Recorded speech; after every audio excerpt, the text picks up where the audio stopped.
ఓం మహాగణాధిపతయే నమః. ఓం గురుభ్యో నమః. ఓం శ్రీమాత్రే నమః. పరమేశ్వర స్వరూపమైనటువంటి జ్యోతిష, వాస్తు మరియు ఇతర అనేకమైనటువంటి శాస్త్రములను మనకు అందించినటువంటి మహర్షులకి నమస్కారం. హయగ్రీవ హయగ్రీవ హయగ్రీవేతి యోపదేత్ తస్స నిస్సరతే వాణి జహ్నుకన్యా ప్రవాహవత్. అరుణాం కరుణాతరంగితాక్షీం ధృతపాశాంకుశపుష్పబాణచాపాం అనిమాదిభిరావృతాం మయూకైః అహమిత్యేవ విభావయే భవానీం. శ్రీమాత్రే నమః. ప్రేక్షకులకి ఆ లలితాంబిక అమ్మవారి యొక్క అనుగ్రహం పరిపూర్ణంగా కలగాలని మనస్ఫూర్తిగా కోరుకుంటూ మనం ఈరోజు చెప్పుకోబోయేటువంటి విషయాలు ఏమిటి అని చెప్పి చూసుకున్నట్లయితే, షష్టగ్రహ కూటమి, ఈ 6 గ్రహాలు, అందులో చంద్రుడు కేవలం ఒక్కరోజు మాత్రం వీళ్ళతో కలిసి ఉంటాడు. ఒక రోజు తర్వాత 1.5 డే తర్వాత జరిగిపోతాడు ముందుకి. దాని తర్వాత 5 గ్రహాలు మాత్రమే కలిసి ఉంటాయి మీనరాశిలో. ఈ 5 గ్రహాలు కూడా 14వ తేదీ వరకు కలిసి ఉంటాయి. దాని తర్వాత రవి, దాని తర్వాత శుక్రుడు, అలా ఒక్కొక్కటి మారిపోతూ ఉంటుంది. మరి ఈ 14 రోజుల పాటు ఈ గ్రహాల యొక్క కలయిక వల్ల ఏప్రిల్ మాసంలో, మార్చ్ ఎండింగ్ నుంచి ఏప్రిల్ 14వ తేదీ వరకు ఎటువంటి ఫలితాలు రానున్నాయి, ఏ విషయాల పట్ల జాగ్రత్త వహించాలి అనేటువంటి విషయాలు చెప్తుంది నేనైనప్పటికీ కూడా చెప్పేస్తుంది సాక్షాత్ లలిత అమ్మవారిగా భావిస్తూ ఒక్కొక్క లగ్నం గురించి, లగ్నం తెలియని వారి రాశి గురించి తెలుసుకుందాం. కుంభలగ్నము, కుంభరాశి. కుంభం వారి కనుక చూసుకున్నట్లయితే మీకు ధనస్థానంలో అధిక గ్రహాలు ఉన్నాయి, అంటే షష్టగ్రహ కూడా ఏర్పడింది. మరి ఇన్ని గ్రహాలు కలిసి ధనస్థానంలో ఉన్నప్పుడు మరి ఫైనాన్స్ ఇస్తుందా అంటే, ఫైనాన్స్తో పాటు ధనం రావాలంటే మనం ఏం చేయాలి? ఏదైనా ఉద్యోగం చేస్తాం కాబట్టి ఉద్యోగ అవకాశాలు కూడా ఇస్తుంది. ఇక్కడ ఊరికనే రావు కదండి, కాబట్టి ఉద్యోగ అవకాశాలు అధిక ఉద్యోగ అవకాశాలు, ఎందుకంటే అధిక గ్రహాలు ఉన్నాయి కాబట్టి. అది కూడా కర్మకారకుడితో కలిసి, ఉద్యోగానికి కారకుడు అయినటువంటి శని భగవానుడితో కలిసి అధిక గ్రహాలు ఉన్నప్పుడు లాట్ ఆఫ్ సెక్టార్స్లో మీకు ఛాన్సెస్ రావడం అనేటువంటిది జరుగుతుంది ఇక్కడ. అదేవిధంగా అప్పు లభించడం, ఎందుకంటే ధనం అనేటువంటిది కేవలం జాబ్ అనే కాకుండా అప్పు రూపంలో కూడా మనకు వస్తుంది. కాబట్టి రుణం, లేదా ఇంతకుముందు మీరు ఎవరికైనా ధనం ఇచ్చారు, ఆ ఇచ్చిన ధనం రుణం రూపంలో, అంటే ఇచ్చినవి రిటర్న్ రావడానికి ఈ యొక్క గ్రహస్థితి అనేటువంటిది మీకు తోడ్పడుతుంది. మరి ఇక్కడ తీసుకోవాల్సిన జాగ్రత్తలు ఏమిటి, ఈ గ్రహస్థితి వల్ల ఎటువంటి జాగ్రత్తలు తీసుకోవాలి అని చెప్పి చూసుకున్నట్లయితే, ప్రధానంగా మీరు ఇక్కడ తల్లిదండ్రుల ఆరోగ్య విషయంలోని, ఏదైనా విద్యా సంబంధించిన విషయంలో, ఒక్కోసారి చూడండి మనం పలానా చదువుదాం అనుకుంటూ ఉంటాం, అటువంటి విషయాల్లో, వివాహ సంబంధించినటువంటి విషయాల్లోని, ఏదో దూర ప్రాంతాలకు వెళ్ళి ఎక్కడికో వెళ్ళి ఉద్యోగం చేద్దామని చేసే, అంటే ఉద్యోగం కంటే కూడా ప్రధానంగా ఉద్యోగం అయితే బాగుందని చెప్పుకున్నాం మనం కుంభం వారికి. కాకపోతే దూర ప్రాంతాలకు వెళ్ళి చదువు కోసం వెళ్తూ ఉంటారు. ఆ విద్యా సంబంధించిన వాటి కోసం వెళ్ళినప్పుడు చేసే ఖర్చు విషయంలో అక్కడికి తొందరపాటుతో వెళ్ళి అక్కడికి వెళ్ళి ఏదో చదువుదామని ఏమైనా మిస్టేక్ చేస్తున్నామా, అసలు ఆ సబ్జెక్ట్ మనకు అర్థమయ్యేటువంటి సబ్జెక్ట్ అయినా, మనకు కనెక్ట్ అయ్యేటువంటిది, దానివల్ల అసలు ప్రొఫెషన్ ఏదైనా డెవలప్మెంట్ ఉందా లేదా, ఈ పర్టికులర్గా ఈ యొక్క విషయాల్లో కాస్త జాగ్రత్త వహించండి. ఇక మీరు చేయవలసినటువంటి దేవతారాధన, విష్ణు సహస్రనామాలు ఎక్కువగా పఠనం చేయడము, మరియు విద్యా సంబంధించినటువంటి విషయంలో కొంచెం రాంగ్ స్టెప్ పడకుండా ఉండాలంటే హయగ్రీవ స్తోత్రం, జ్ఞానానందమయం దేవం నిర్మల స్ఫటికాకృతిం ఆధారం సర్వ విద్యానాం హయగ్రీవం ఉపాస్మహే అనేటువంటి చేయండి. ముఖ్యంగా ఇక్కడ ప్రాపర్టీస్ తీసుకునేటప్పుడు కొంచెం చూసుకొని ప్రాపర్టీస్ తీసుకోవాలి ఈ టైంలో. 2వ స్థానంలో ఎక్కువ డబ్బులు వచ్చినప్పుడు ఏమవుతుందంటే, ఏదైనా ప్రాపర్టీ కొనుక్కుందాము అనేటువంటి ఆలోచన వెళ్తూ ఉంటుంది.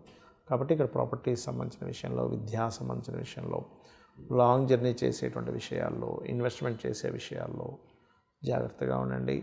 ఇక మీరు విష్ణు సహస్రనామాలతో పాటు గోవులకి గ్రాసము, బెల్లము తినిపించండి. నవగ్రహాలు కేతు, శని, రాహు గ్రహాల దగ్గర దీపారాధన చేయండి. అన్ని విధాలా మీకు బాగుంటుంది. సర్వసాధారణంగా అందరికీ జాతచక్రం ఉండదు, అంటే వాళ్ళు పుట్టిన డేటు, టైము, ప్లేస్ ఏం తెలియదు. మరి అలాంటి వాళ్ళు ఏం చేయాలి అంటే, ఈ 6 గ్రహాల యొక్క కూటమి అనేటువంటిది జాతకం ఉన్నా లేకపోయినా అందరికీ పడేటువంటి న్యాచురల్ ఎఫెక్ట్ ఏమిటంటే, ఇన్వెస్ట్మెంట్స్ కావచ్చు, సహజంగా ఉండేటువంటి నిర్ణయాలు తీసుకునేటువంటి విషయాల్లో కావచ్చు, ఉద్యోగ సంబంధించిన విషయాల్లో కావచ్చు, అనేకమైనటువంటి మార్పులను ఇస్తుంది. ఇది జనరల్గా పడుతుందన్నమాట.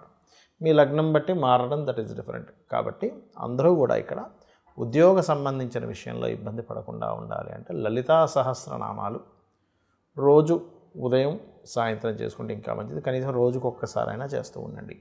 అదేవిధంగా అందరూ కూడా గోశాలకు వెళ్ళి గోవులకి కాస్త బెల్లము, అదేవిధంగా చూసుకున్నట్లయితే గ్రాసము ఇవి తినిపిస్తున్నట్లయితే ఇబ్బంది ఉండదు. అయితే మరి ఈ షష్టగ్రహ కూటం అనేటువంటిది దేశకాలాల మీద ఏదైనా ఎఫెక్ట్ పడుతుందా, ఏదైనా రోగాలు లాంటివి వస్తాయా అంటే ఒకటే గుర్తుపెట్టుకోండి, మనం గతంలో కూడా ప్రిడిక్ట్ చేసాం. అప్పుడేదో అయిపోతుంది, కరోనా లాంటిది ఏదో వస్తుంది అంటే అట్లాంటిది ఏమీ రాదు, ఏదో చిన్న చిన్న వచ్చిపోతాయి కానీ లాక్డౌన్స్ లాంటివి ఏమీ జరగవని చెప్పాము. కాకపోతే ఈ 14 రోజుల పాటు ఉండేటువంటి గ్రహాలు కలిసి ఉన్నప్పుడు ఏమవుతుందంటే కొంచెం ఇమ్యూనిటీ సిస్టమ్స్ మీద, కొంచెం తీసుకునే నిర్ణయాల మీద, దేశకాల పరిస్థితుల్లో తీసుకునే నిర్ణయాల మీద, అదేవిధంగా ఇక్కడ మీకు ఈ 6 గ్రహాలు ఇక్కడ ఉండగా ఇక్కడ కుజుడు ఇక్కడ ఉంటున్నాడు 3వ స్థానంలో. కాబట్టి ఏంటి, కొన్ని సరిహద్దుల్లో కొన్ని దాళ్ళు లేనట్లయితే ఈ పర్టికులర్గా ఈ శని రాహువులు కలిసినందుకు మీన రాశిలో పెద్ద పెద్ద పీఠాధిపతులకి, గురువుల మీద కొంతవరకు ఎఫెక్ట్ కలగడము, కొంత ఈ రాజకీయ సంబంధంగా ఉండేటువంటి కొన్ని మత సంబంధంగా, రాజకీయ సంబంధంగా ఉండేటువంటి విషయాల్లో కొంతమంది ఒక చూడండి, ఇప్పుడు గ్రహాలు ఎలా అయితే ఆకాశంలో ఉంటాయో దాని యొక్క ఎఫెక్ట్ భూమి మీద సేమ్ యాజ్ ఇట్ ఈజ్ అలాగే చూపిస్తుంటుంది. అంటే ఏంటి, 6 గ్రహాలు కలిసాయి. దీన్ని బట్టి ఏంటి, కొన్ని పార్టీలని లేనట్లయితే ఒక పార్టీని టార్గెట్ చేస్తే మిగతావన్నీ కలుస్తుంటాయి, ఒక కలిసికట్టుగా పొత్తు అంటూ ఉంటారు. అట్లా ఏవైనా సరే కొంతమంది పొత్తు పెట్టుకోవడము అట్లాంటివి కాస్త దేశ రాజకీయాలు కావచ్చు వీటిలో ఉంటుంది. అదేవిధంగా ఇది జలరాశుల్లో ఇన్ని గ్రహాలు ఉన్నందుకు జల సంబంధంగా అంటే సముద్రంలో కావచ్చు లేనట్లయితే వీటిలో తెలియని ఒక కొంచెం వాటర్ రిలేటెడ్ సంబంధించిన విషయాల్లో కొంతవరకు దాని యొక్క ఇవి పెరగడం, ఒక్కోసారి చూడండి సుడిగుండాలు ఏర్పడ్డాయనో లేకపోతే వాటరు ఇట్లా ఒకటేసారి సునామీ వచ్చినట్టుగా వాటర్ ఇది రావడం, ఇట్లాంటివి అనమాట, ఇట్లాంటివి ఇస్తూ ఉంటుంది అది. అలాగే మరొక విషయం ఏంటంటే ఇక్కడ ప్రధానంగా ఈ 6 గ్రహాల కూటమి అనేటువంటిది రాజకీయ సంబంధించిన విషయాల్లో మార్పులను ఇస్తుంది, గుర్తుపెట్టుకోండి. ఎందుకంటే ఇక్కడ మీరు గమనించుకున్నట్లయితే ఈ రవి కూడా ఇందులోకి వచ్చి కూర్చొని దాని తర్వాత రవి ఎగ్జాల్ట్ పొజిషన్లోకి వెళ్తాడు 14వ తేదీ నుంచి. కాబట్టి ఈ యొక్క విషయంలో ఇట్లాంటివి జరగనున్నాయి.